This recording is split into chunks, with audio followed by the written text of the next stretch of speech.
Hi guys, welcome back to Beauty and the Beasts, the show where we share eerie real-life bedtime stories from across Asia while unwinding with a little self-care and skincare.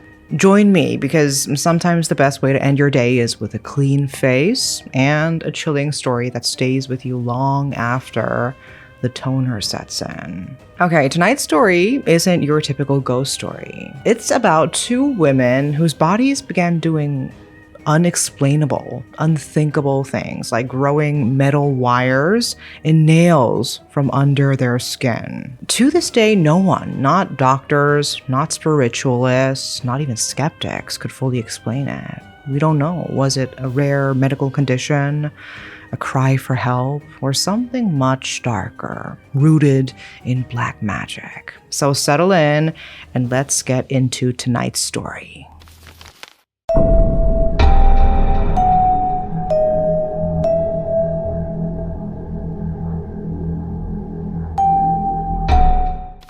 Hey guys, it's Megan. I hope your skin's doing great these days. If not, you gotta listen. YesStyle, my longtime partner and go-to for all things skincare and makeup, they are celebrating their 19th anniversary, and their mega sale is officially live. From July 1st to 7th, over 100 brands are on sale, and their top 30 Korean brands are offering up to 50% off on selected items, including skincare, makeup, fashion, and everything. And I am also definitely stocking up. These are the products that I actually use all the time, so I hope you can try them this time. The VT Riedel Shot 300 is already popular, right? It's amazing for smoothing skin. I also love the Songbun Editor Deep Collagen Mask, and right now the whole set is only around $10, and I use it overnight almost every day, so I need them a lot. And for makeup, you already know I love 3CE.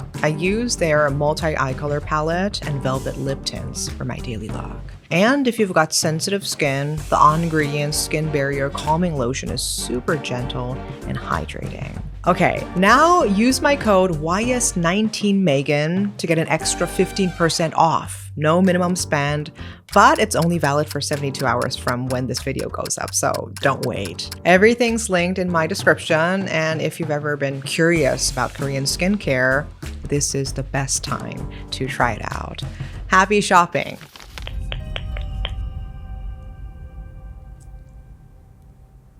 Do you believe in black magic? I'm not talking about like curses and fairy tales or potions and fantasy novels, but real black magic. The kind that creeps under your skin unseen until it's too late. And most of us think of it as just superstition, something you would hear in old folk stories or told by your grandmother when something strange happens. Some say it's just fear, a fancy way to explain poisoning or a sickness doctors couldn't figure out, a convenient excuse when science doesn't have the answers. But in some corners of Asia, people do believe black magic is real. Many people don't think it's psychological. They think it's real, powerful enough to hurt someone or even kill without ever touching them.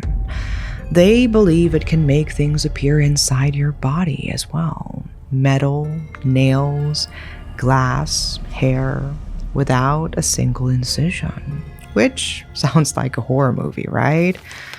But what if I told you there is a real case? And it was actually caught on video. It was broadcasted, witnessed by thousands of people. So today, let me take you to 1991, Samarinda, Indonesia. So there was a young university student named Shayida. She lived a quiet life. She was studious. She was polite, just your average girl. After school, she would come home, help with chores, study, pray, and sleep. Nothing unusual. But one night, everything changed. She just finished her homework, washed her feet before bed like she always did, and fell asleep. And around dawn, right when the morning prayer echoed through the village, she woke up with a sharp, twisting pain in her stomach. The pain was so intense, like something was moving inside her body. She lifted her skirt and saw small red bumps. And at first, they looked like bug bites, tiny welts.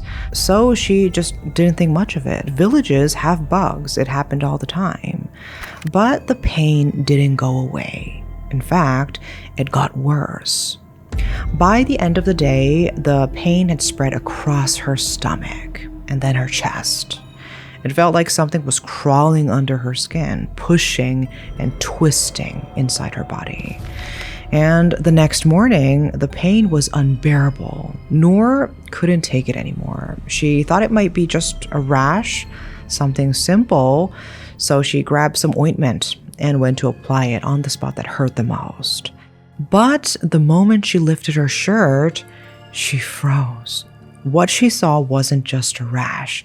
It wasn't bug bites. From each swollen bump, something metallic was pushing out. Wires.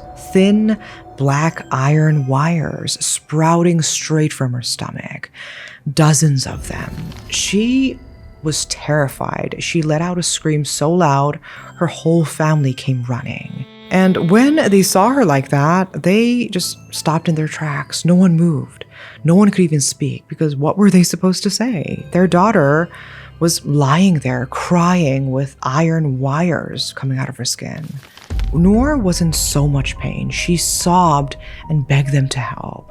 She tried to pull one of the wires out of her body with her fingers just to make it stop, but the pain was unbearable. She screamed again, curling up, sobbing and terrified. It was like the wire was rooted inside her, deep beneath the surface. Every night after that, Noor went to bed, hoping and praying that this was some horrible dream, that she would wake up and be normal again.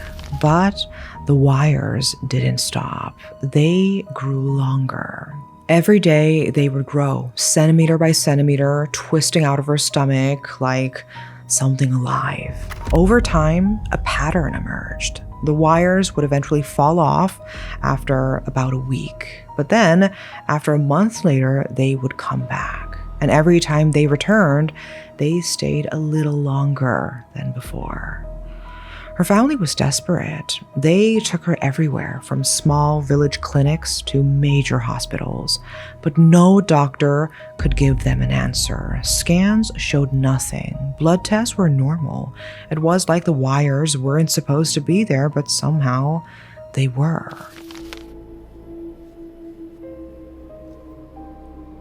And a word began to spread fast through the village. People thought she was cursed. Some came to pray for her, others came just to look.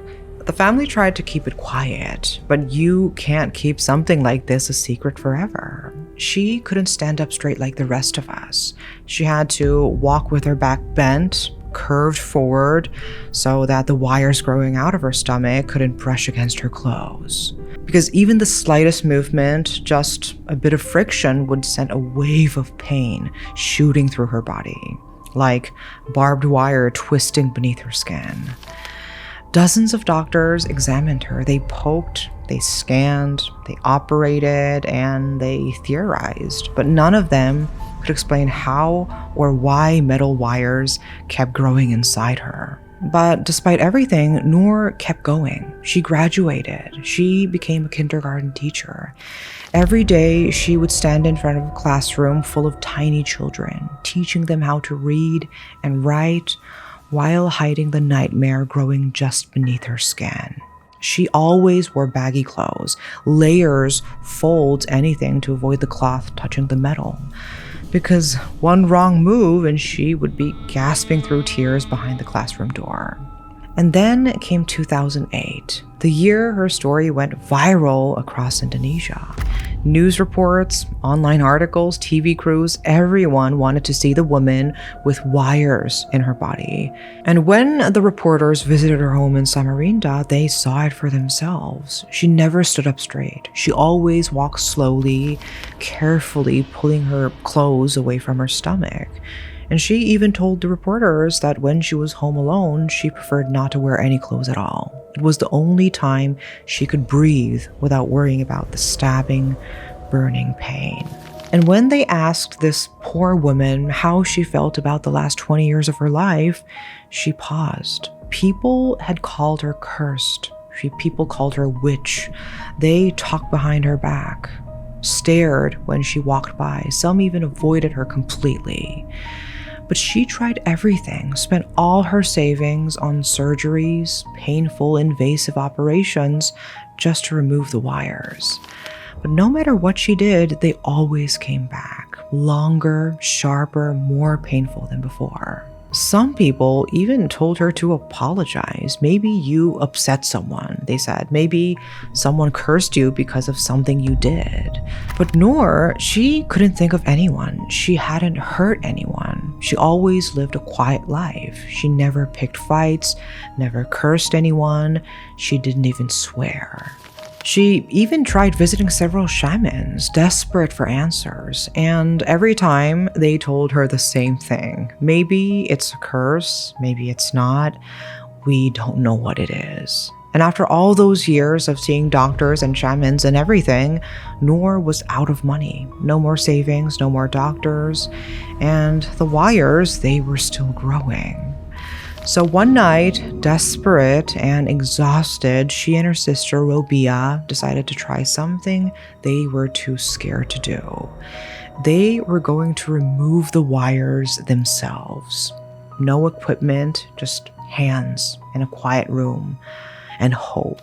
So they gripped one of the wires with tweezers, slowly, carefully trying to pull it out. But the moment they started, something strange happened. Instead of coming out, the wire started to move back inside her, like it was alive. Noor screamed in pain as the wire disappeared under her skin, sinking deeper, making it impossible to grab again. And that moment haunted them. Even now, Robia says she will never forget the feeling of it, pulling on something that pulled back. But the news of Noor's condition wasn't just met with fear or ridicule. People started stepping up. Donations came in. Kind strangers offered help. Some connected her to top doctors. And finally, she had the chance to undergo real surgeries. And that is when things got even weirder. During one operation, the doctors discovered wires, not just piercing through her skin, but growing inside it, embedded, like threaded beneath the surface, like veins of metal. And some even moved. One day they would be in her lower abdomen, the next day they would shift a few inches. And that made surgery nearly impossible. The doctors had to use magnets just to hold the wires in place during the procedure because they wouldn't stop shifting. And if you think that's bizarre, wait until you hear this. Some of the wires pulled from her body were rusty, old, corroded metal that, by all logic should have triggered infection, inflammation or something, but Noor's body was perfectly fine. No irritation, no allergic reaction, no scar tissue. Her immune system wasn't attacking the metal like it was foreign. Her intestines, totally normal. Her organs functioning just fine. Only her stomach showed anything strange. They scanned her entire body, legs, arms, chest, but found nothing anywhere else. And that's what baffled the doctors most. In any normal case, a rusty wire stabbing its way through flesh would cause major complications. Fever, swelling, something. But Noor, nothing was wrong. And the doctors finally admitted if the wire stayed limited to her stomach and didn't interfere with vital organs like the heart, then she could survive. But curing her, that was a different story. No one knew how to stop the wires from coming back. Surgery could only remove what was visible, but they always came back. Noor felt hopeless. Not even modern medicine could give her answers. Every doctor told her the same thing. We can take them out, but we can't stop them. And in that moment of despair, she turned to the only place left: faith. So while staying in Jakarta, her story caught the attention of a well-known preacher, Mama Dede. She met Noor and told her something simple, but what Noor thought was powerful. If you need anything, return to God. He will not abandon you, and I will be here for you too. And for the first time in a very long time, Noor didn't feel so alone. So, with what little strength she had left, emotionally and physically, Noor made her way to Mama Dede, not just for healing, but for guidance, to find a way back to peace, back to God. For 5 months, she studied religion under the preacher's care. She prayed, she reflected, surrounded herself with people who wished her well. And something began to change. Before meeting Mama Dede, Noor had pulled hundreds of wires from her body over the years, only to watch them come back again and again. It was a never-ending cycle. But during those months of spiritual healings, 47 wires came out. And this time, they didn't come back. Today, only 3 still sprout through her skin. 10 more, doctors say, are still under the surface, but they are not growing, not moving, but just there, dormant. When she was asked what she thinks brought the change, Noor gave a quiet smile and said, maybe it's because of the prayers from all those people who wanted me to be well. She even said she could laugh now, move around, walk in clothes without worrying about the stabbing pain. The wires didn't hurt anymore. For the first time in over 20 years, she felt normal. It was a kind of peace she hadn't known since she was a teenager. But even with Noor finally reclaiming her life, one question still haunts this case. How did those wires end up inside her body? So there's the obvious theory, the one talked across villages and online forums, black magic, that someone cursed her or targeted her. But of course, there is no proof, no confession, no ritual traced back to her, and Noor herself, she says she had no enemies. So why would anyone go that far? Then there's another explanation. Some skeptics believe Noor might have suffered from a mental health disorder, a condition that causes a person to harm themselves in complex, often compulsive ways. So, not all self-inflicted injuries are about ending one's life. Sometimes it's about control or trauma or pain turned inward. It could be tied to PTSD, dissociation, or certain personality disorders. And there have been strange cases before, like Kong Naim, also from Indonesia. Interestingly, he claimed he could lay eggs like a chicken. And turned out he'd been pushing eggs into his own body and pretending to lay them. People believed him for a while. In Noor's case, some argue she might have been inserting wires herself. And the reason why people say that is the medical scans. The wires were never found deeper than her skin or fat. They didn't touch her organs.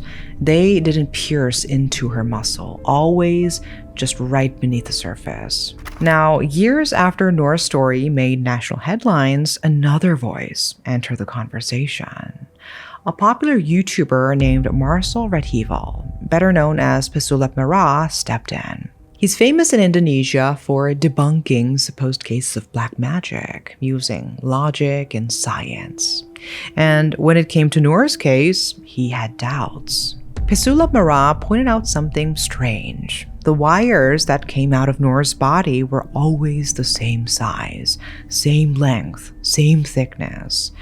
And that consistency, he found it suspicious. Because if the wires were truly growing from inside her, they wouldn't be all identical, right? Others joined the debate, raising more questions. There were no photos or videos ever showing the moment the wires started growing. Every image showed the wires already fully sticking out of her skin. But no one captured the beginning, the actual sprouting. Still, despite the doubts, no one could prove Noor was lying, because if she had inserted the wires herself one by one over years, you would think a doctor would notice. You would expect some kind of scarring, some unnatural positioning, something to give her away. But the doctors didn't find that, and that mystery kept the case alive. Then, just when people began to move on from Noor's story, another case surfaced, this time in 2012. So, there was a young woman named Supiyati. She was 24 and she was preparing for her wedding. She was a young woman living an ordinary life until one day she was struck with sudden, unbearable pain. She fainted. After the wedding, her stomach began to swell. Huge, like she was pregnant, but within days, the swelling disappeared, and Supiyati fell into a coma for 35 days. No one thought she would wake up, but she did, and when she opened her eyes, her nightmare began. Nails, rusty nails, sharp needles, strands of hair started falling out of her body. I guess it was like Noor's case, where the foreign object would grow out of her body and just fall out. No one could explain how they got there, and it wasn't just one or two, thousands over the years. From her stomach, her chest, her legs, almost every part of her body. Spiritualists tried healing her. Traditional doctors offered therapies, but nothing worked. Eventually, she was sent to a hospital in Bantul where doctors ran scans, and that's when things got even stranger. According to the x-rays, there were nails visible, sure, but when surgeons went to the exact spot to remove them, they were gone.